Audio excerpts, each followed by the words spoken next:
So this one from Shuggy War here. We can observe elephant footprints and examine their bone structure today. How certain are we of the fossil footprints of extinct animals? Are there ways to determine their foot shape? So yeah, this was the point that I made, because that is a very good question. Here is bone structures of a creature, and we would have to think about what type of print that would leave. You would probably see 5 toes, and these being long toes in the mud.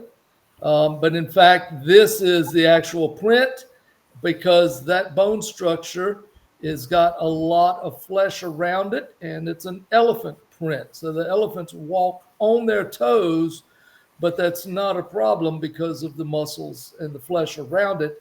And this would be actually the print that they leave.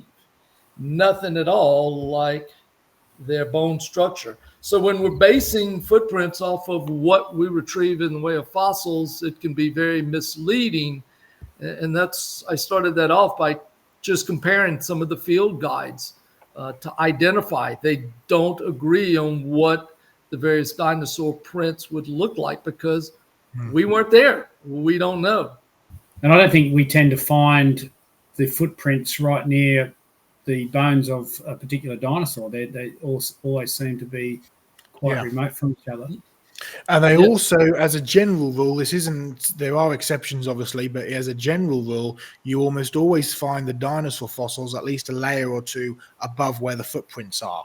It's almost as if the dinosaurs have been running away from an oncoming flood, caught up with that flood, and buried on top of the footprints. So, what you'd kind of expect. Michael did some really interesting research. If you look up the beds hypothesis, there's a very interesting idea about tides coming in and out during Noah's flood and redepositing sediment, which dinosaurs are then walking on and getting buried on top and kind of building it up in layers. And it really does seem to match what we find a lot of the time in these different footprint deposits around the world. So beds hypothesis is a good place if you want to look up some technicalities.